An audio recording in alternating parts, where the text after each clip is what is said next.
Hello and welcome to Global Insights on the Lead. I'm Kwangu Liwewe, and this is the show where we bring expert analysis to some of the most important stories from around the world. The election of Donald Trump to the White House for a second time was accompanied by a forceful evocation of one of his favorite maxims, America First. This has put many of the West's most powerful alliances, NATO, the G20, the EU, on notice. Equally, it may have presented something of an opportunity for many of those nations traditionally excluded from Western alliances. The BRICS grouping, initially formed of Brazil, Russia, India, and China, is one of those alliances that seems to be best positioned to take advantage of the instability brought about by Trump's America First policy. It has expanded from the core group to include South Africa and more recently Egypt, Ethiopia, Iran, the United Arab Emirates, and most recently Indonesia. But that doesn't mean the BRICS nation, comprising of a number of US allies, will have an easy ride. Amidst talk of BRICS looking to move away from the dominance of the US dollar, Trump has aggressively threatened sanctions. I'm joined today by Gustavo de Carvalho, Senior Researcher at the African Governance and Diplomacy Program at the South Africa Institute for International Affairs. He joins me for a discussion on what exactly these opportunities for BRICS look like and if and how the group might look to leverage itself into a position of power against its Western rivals. Gustavo, welcome to the podcast. Thank you so much for the invitation. So you're in South Africa at the moment. Could you just tell me a bit about the general mood in the country among the population and among policymakers?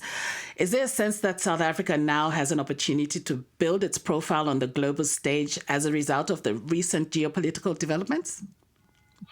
I think so. I think we had in 2024 a very important election in South Africa when we had, for the first time since the democratization in the 1990s, coalition governments of two main parties that are part of this coalition that were seen as unexpected partners within the governance of the country. Of course, this coalition has had many difficulties and remain having many difficulties, but in terms of its own ability of becoming more clear, more predictable when it comes to its foreign policy, it is something that we have noticed in the last year and a half already, that South Africa has made a stronger effort of becoming more clear, becoming more predictable. And in that sense, I think the opportunities that the country has to provide better inputs in terms of global governance, in terms of the challenges that we see internationally, and particularly geopolitical disputes, a new momentum for the global South and perhaps a new momentum for Africa in particular. Now, what about the election, the American elections and the results? Does that feel very far away for South Africa? As you've mentioned, of course, you've got a new government, a new unity government in place, but then there were also a bit of, if I can call it, strained relations between South Africa and the US now. How are the South Africans feeling about the new government in America? I think we have a lot of uncertainty. I think there is I think from a South Africa point of view, I think there is a sense of not fully knowing what to expect from the new administration in the United States. Certainly, I think at this stage, the country hasn't been in the spotlight when it comes to the recent administration. And I think it would prefer to keep that way for some time, at least until it knows in what terms it is actually engaging and negotiating with the US. I think certainly in the last 2 years, the US and South Africa have had difficulties when it comes to its own bilateral relations, but the two countries have made some efforts of improving it. And I think in the last 6 months to the last year, we've seen a degree of improvement. And at this stage, I think the appointment of the new ambassador to South Africa will provide better directions. But I think it's perhaps a bit too early to tell how much that will change and what kinds of impact that is going to have. So I think the mood for most within the foreign policy circles here is one of uncertainty and waiting a little bit more before there is a better understanding of where really the two countries' relations are at the moment. Okay, let's get to BRICS, Gustavo. South Africa was one of the earliest members. Has membership of the bloc been generally positively received in the country? I think the first thing to mention is that BRICS was created in 2009 and South Africa was invited to join in late 2010, effectively joining in 2011. So the country was already one of the beneficiaries of early iterations of ideas of expansions. I think we saw some gradual warming within the country when it comes to the expansion. In 2023, South Africa was chairing BRICS, and that was the year where the big wave of announcements of new members that were invited to join was done. In the beginning of the year, we were seeing from policymakers some reluctance and fears that perhaps an expansion would dilute South Africa's own presence within the bloc. But I think to a large degree, I think the understanding that the trajectory where the group is going, that was inevitable that an expansion was going to occur. If we're looking to the main issues within the agenda of BRICS at the moment, and particularly the issues in terms of integration of supply chains, and particularly when it comes to the discussions around the development of a new system of payments, and that has really dominated many of the high-level discussions within the group. The expansion for a country like South Africa is seen as positive and particularly complementary to processes that are happening within the African continent, and particularly in terms of the implementation of the African Continental Free Trade Area and the Pan-African payment system. So this expansion now is seen with much more positive eyes. I think all members, including the new members, are a little bit more cautious at the moment of creating new waves of expansion. And perhaps that explains why in 2024 in Russia, when Russia was chairing BRICS, the decision was not really done to expand the group once again, but rather to create a new category that is called the partner countries, that are a bit more formal than what we call as BRICS Plus. That is this outreach initiative that happens every year at the end of the summit, but less formal with less requirements than the full membership. Indonesia, of course, is a different case because Indonesia had been invited already in 2023 to become a full member, and it was in the middle of electoral process and wasn't able to do so. So the recent announcement that Indonesia would join as a full member comes less as a surprise and more as an expectation when we saw Indonesians' name in the list of the new partner countries that were announced, that have been announced in the last few weeks. So, in your opinion, what exactly is driving the same recent expansion of BRICS? I mean, we've seen countries like Iran, the UAE, and Ethiopia join the bloc. So, what exactly is driving these countries to BRICS? Largely the diversification of options. And I think for different members, this drive means different things. For some countries like Russia, for instance, it is important for them to showcase that they are not as isolated as we think that they are. For other countries like South Africa, like Brazil, like India, it does provide this diversification of membership that provides the group a better reach within the global south and its own ability of implementing some of its key priorities. So when we look into these key processes, like what I've mentioned earlier, of the development of a new system of payments that would create new waves of integration, I think for a lot of the members, being part of BRICS gives them a certain degree of an insurance for an international order that is seen as very volatile and very risky. And why do I say that? I think for these countries that are increasingly trading with other parts of the world outside of the West, if there is a major falling out in the global order, the ability of continuing engaging with one another is seen as very important. And I say this because often there is a narrative that BRICS is an anti-Western type of group. And I think it's important for us to clarify that while some members of BRICS are anti-West, BRICS in itself has seldom taken anti-Western positions, particularly because in a group where decision-making is entirely based on consensus, what we end up seeing in the final decisions, and these are the ones that actually counts, that the BRICS make at the end of the different sectoral meetings, but particularly in its annual summits, the decisions taken by BRICS tend to be far more measured.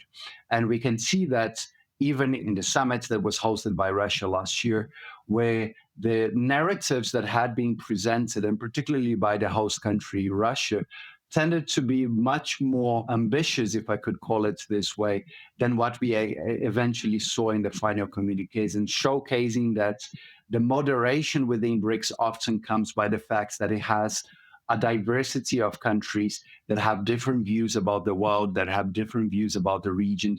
And the expansion is precisely that. It provides diversity, meaning that the decisions that are eventually taken by the group will eventually become far more representative from different regions of the world, and in that sense, far more conservative than we sometimes expect them to be.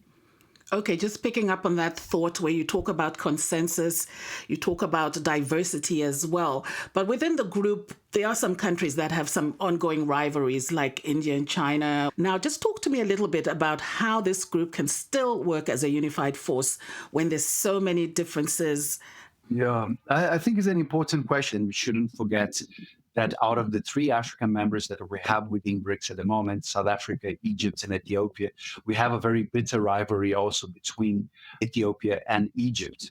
The consensus often is presented then in a way as a means of navigating those disputes. If we see, for instance, India and China, and that we have a much longer period of coexistence within the group, what eventually happens within a group like BRICS is that you end up pursuing a minimum common denominator and showcasing that even though countries like India or China or Egypt and Ethiopia, potentially Saudi Arabia and Iran and others as well, that are not always seen eye to eye, they're still able to identify certain issues that they're willing and able to engage with one another and make decisions upon, especially because of the very consensus process that we have within BRICS.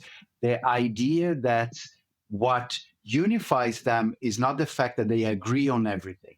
It's a group that often has to agree to disagree, in the sense of if the members disagree about specific issues, there are a few things that they can do.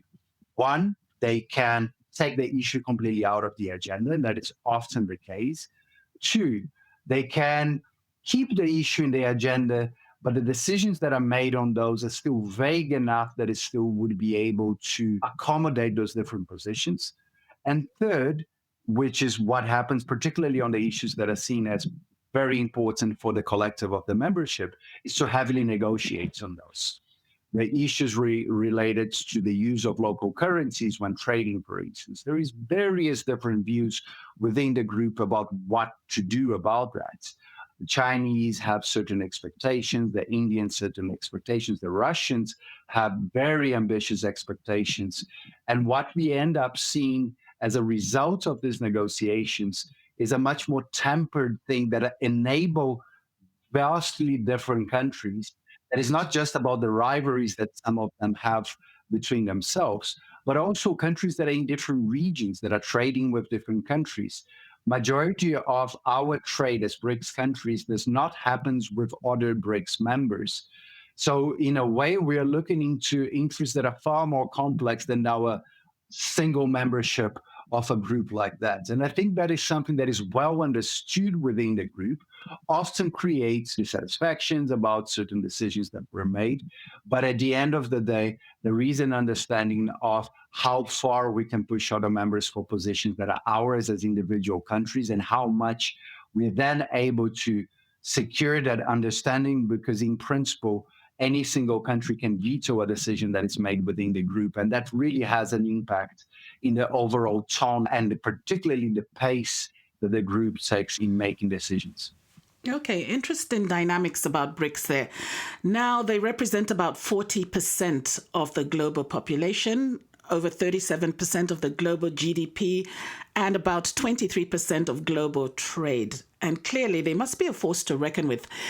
Do you think the West, particularly the US, should be concerned about this unified show of force in the global South? Yes and no. And I think the yes is a partial yes. Let me put it this way.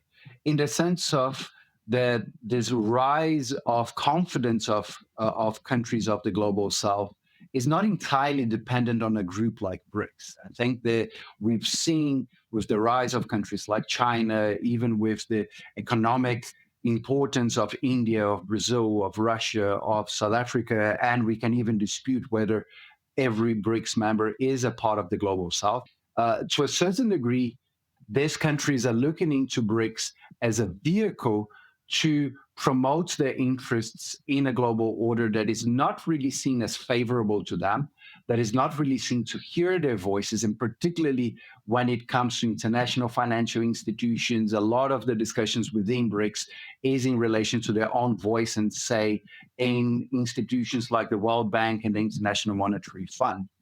So in that sense, BRICS provides a vehicle to these countries that have already proportionately a much stronger presence in the global economy than what they had 30 or 40 years ago.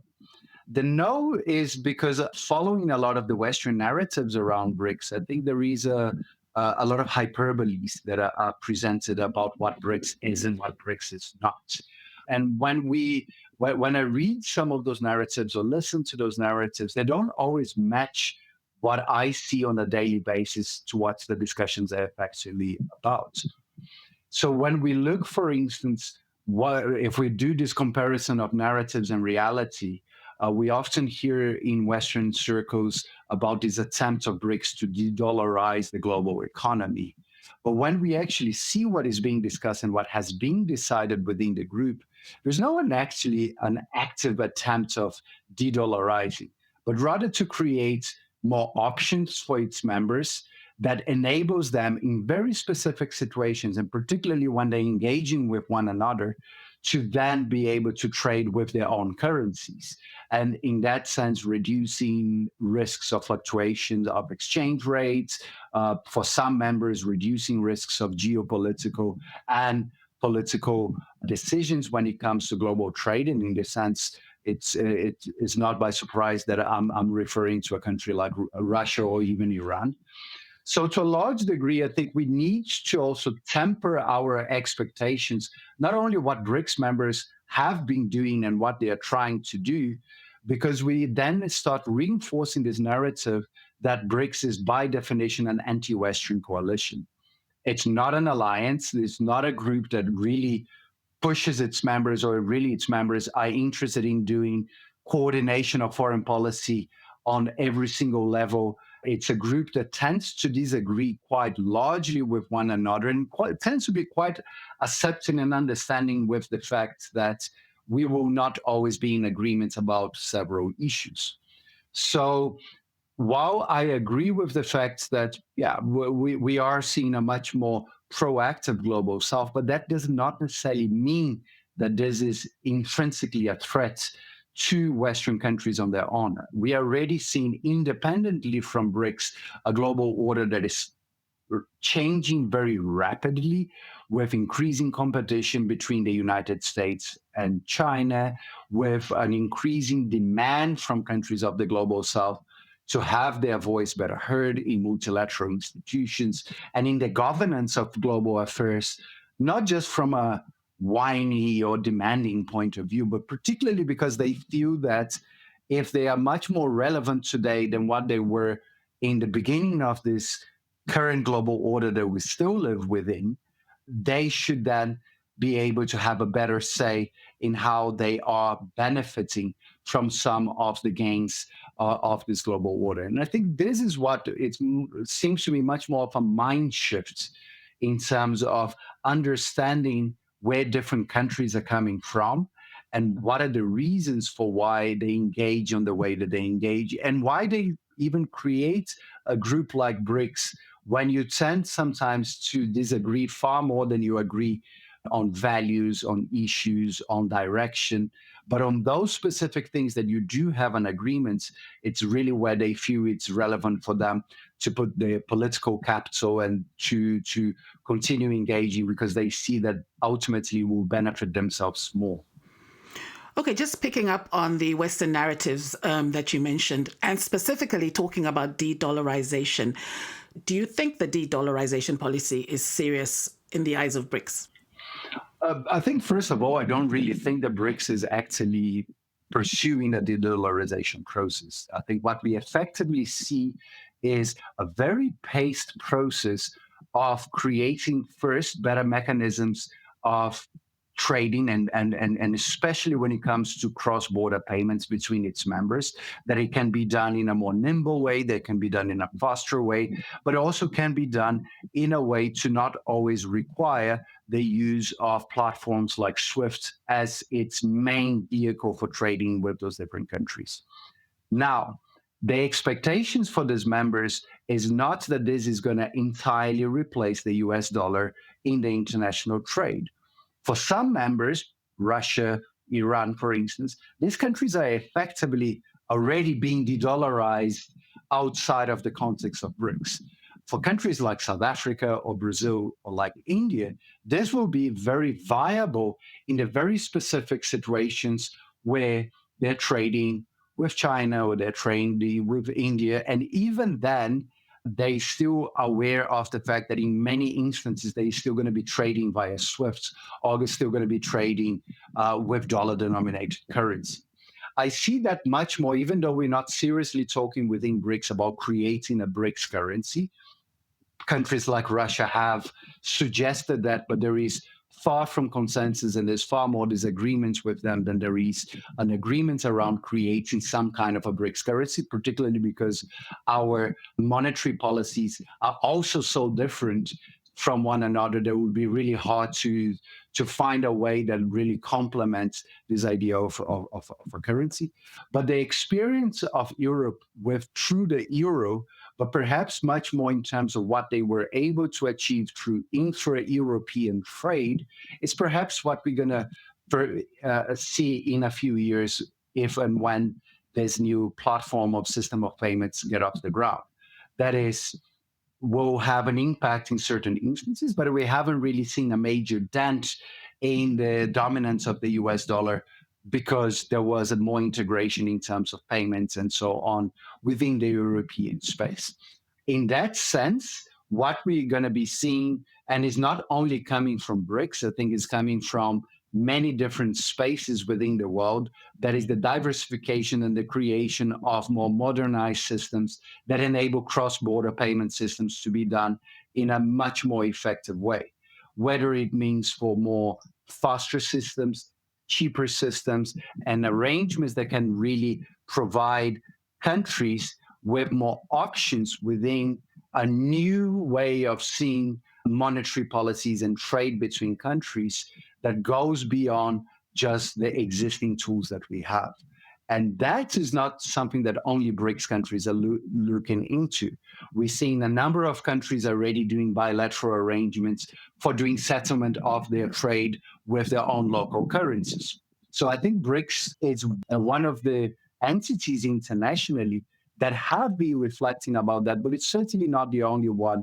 And I think there is very little incentives at this particular stage to say that countries would actively be willing to change the US dollar, because there is a reason why the US dollar is the global currency of choice, is because it's well accepted, it's very liquid, and it is one that provides a lot of predictability to the global financial markets. And that is not expected to change anytime soon, with or without a new payment system developed by BRICS. So why is the West pushing this narrative about de-dollarization? What do they expect to win from pushing such a narrative? Well, what we've been seeing at least I've been following BRICS since the beginning, and I think these narratives have changed a little bit. In the beginning, there was a very dismissive narrative to what BRICS could be and what it could do. I think we are in a period where narratives about BRICS tend to be very much full of hyperboles and a very limited understanding of effectively what BRICS is and what BRICS is not. That, for me, I think is part of the work that researchers like myself aim to do. That is to better educate policymakers and the broader public in terms of what can we really expect from the group. It's not to say that everything that the group does is great or it's terrible, but I think there is an importance for us, even in conversations like this, in these discussions, to really make sure that we are talking about the same things. That is not just about the expectations or the fears that are created in a moment of a lot of instability. I think also the fact that, and I saw that particularly in 2024, because of the situation in Ukraine and because of the sanctions of Russia, often combining what one of the members of BRICS say as the positions of BRICS in itself. And I think it's important for us to separate them. The specific BRICS members have their own expectations of what they want to see from this group, but it doesn't necessarily mean that they'll always get their way. I heard much more media coverage, for instance, last year prior to the BRICS summit, and in terms of what the sound bites that were coming out of the Kremlin and they were somehow being repeated often as being BRICS positions, than what I saw specifically when it comes after the summit in Kazan in October last year. That for me shows that those sound bites often are much more consumed more broadly than the actual decisions, because sadly, and it's kind of sad to say, the decisions tend to be far more boring than those sound bites. The decisions tend to be far more gradual and paced. If we see the discussions around systems of payments, for instance, this is a discussion that I started around 4 to 5 years ago, and I'm not expecting that to be finalized or resolved anytime soon. We're still probably going to take quite a few years before there's first consensus, infrastructure, and an understanding of how this new system would be very valuable to its members. So this long-term also take that BRICS often takes in many of its decisions, it also needs to be taken in consideration and really seeing the small steps that the group takes forward, particularly towards ensuring that their voice and their role within the international financial architecture in particular becomes better heard. And I think this should always be understood as the individual and the collective objectives of the group.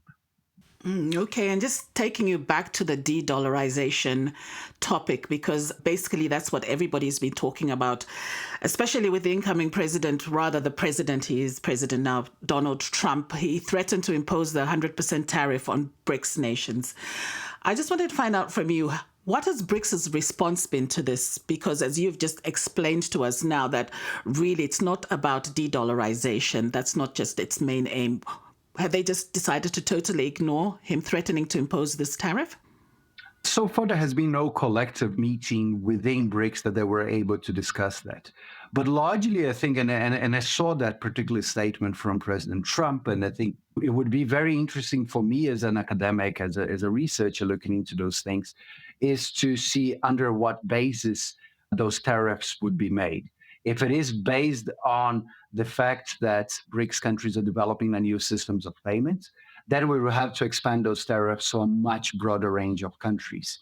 If it is based on active efforts of ensuring that there is no use of the US dollar, then we will not be able to really find the facts that corroborate that.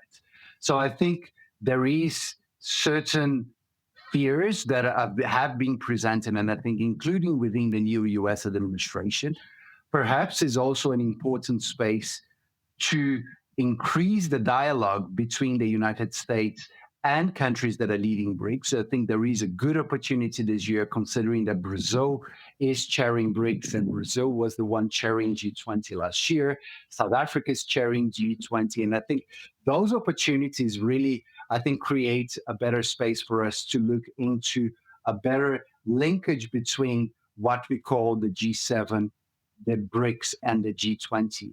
And I think perhaps this triangle of engagements, and particularly through the G20 that incorporates all of the members of the G7 and most of the members of BRICS, provide an important platform in terms of international economic and financial governance that can really better understand what are these processes that are happening. Now, certainly there is the possibility that those tariffs will be put anyway into all of the BRICS countries.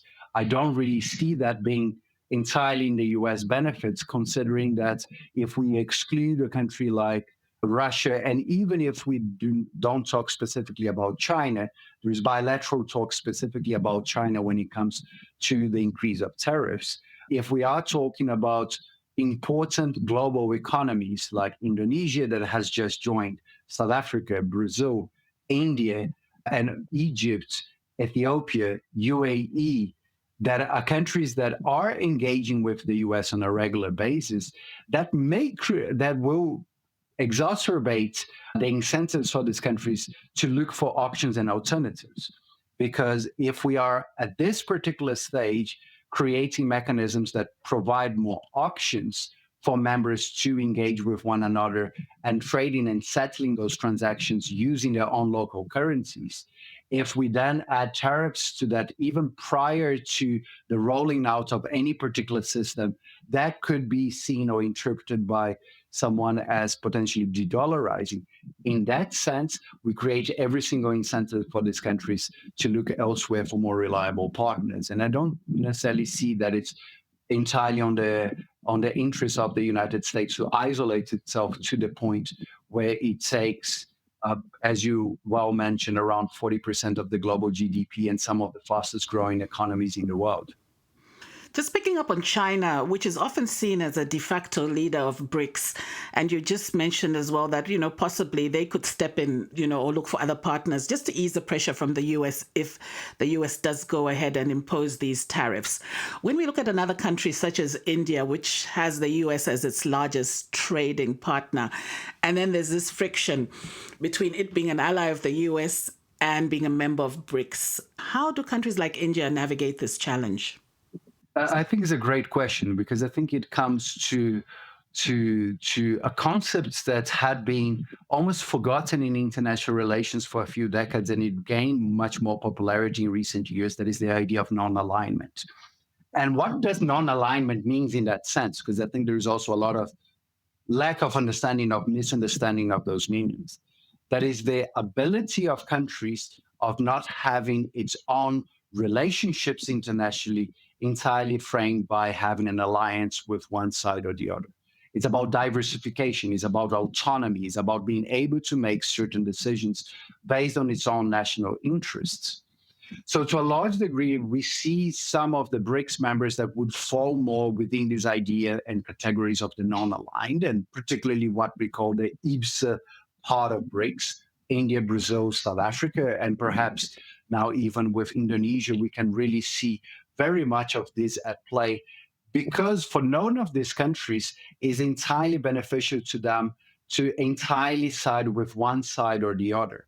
If we use, for instance, the case of South Africa, where China is our largest bilateral trading partner, but the US is the second or third. In that sense, losing one of those is big enough for us that would be very detrimental to our economy. So it becomes a very tricky balancing act for these countries. It becomes one of ensuring that BRICS is not the only or even often the most important vehicle of international engagement, but it is a very important one for them. But also that they harness other means and ways in which enable them to foster other types of engagements in their own regions with countries from the West, but also from countries from the East, like China itself. This, if there was a clear sense that either side or the other would provide everything they want and desire and need, they would have done that already.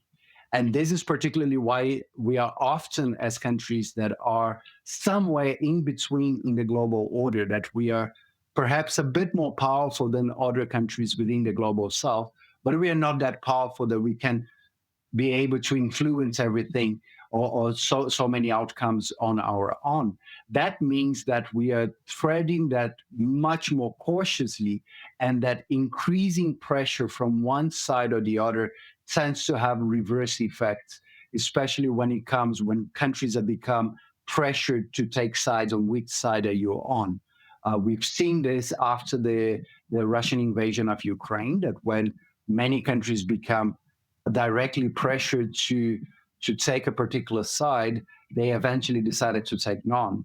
And in a way, this is what we're going to see how the new American administration is going to thread with countries that are not going to automatically see themselves as allies of the United States and enemies of China or any other countries. I think this is something that will be a learning lesson, I think, for the new administration in the US, but also a new learning lesson for countries within the global south, and particularly those that I mentioned that would fall more within this non-aligned category. Let's look at a practical example. The United States has just recently frozen its U.S. aid projects. And this is affecting South Africa, especially if we look at the provision of HIV and AIDS antiretrovirals. How has South Africa received this news, and will they turn to their other BRIC partners, for instance, India perhaps, who could perhaps help them with these drugs which will affect millions of South Africans?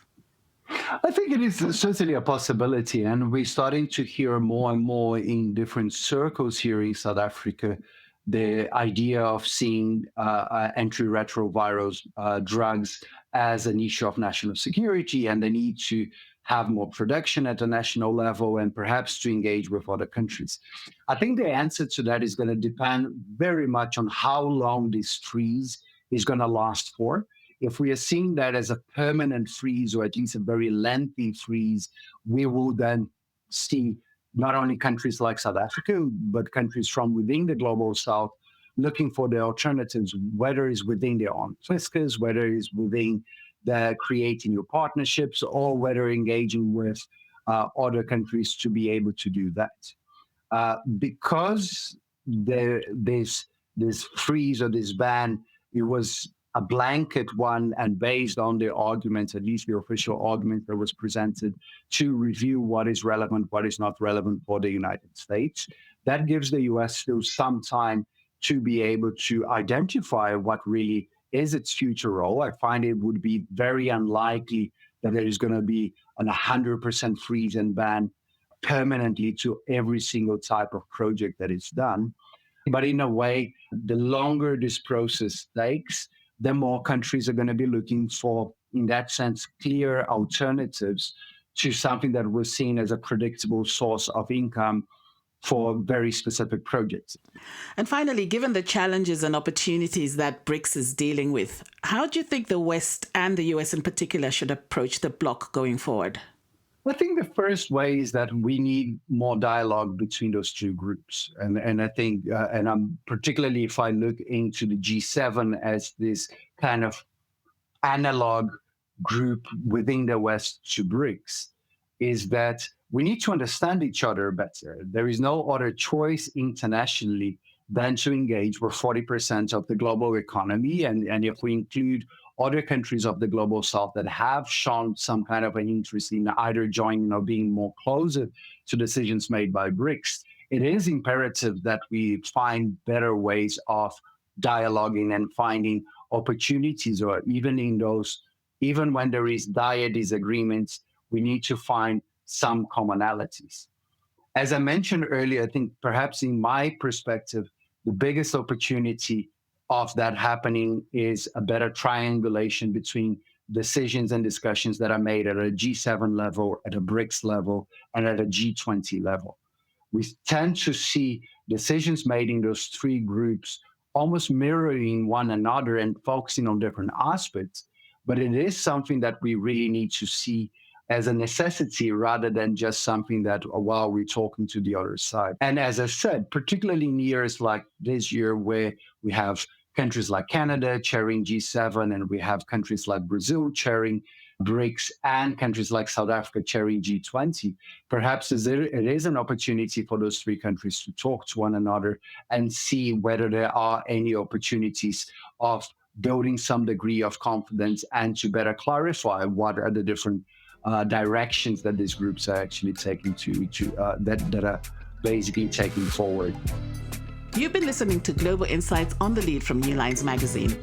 This week's episode was produced by Finbar Anderson and hosted by me, Kwangu Liwewe. For a deeper understanding of global news and current affairs, subscribe to The Lead on your favorite podcast app, where you'll find Global Insights the last Friday of every month. If you've enjoyed this week's episode, please rate us and leave a review. It really helps us to grow our audience.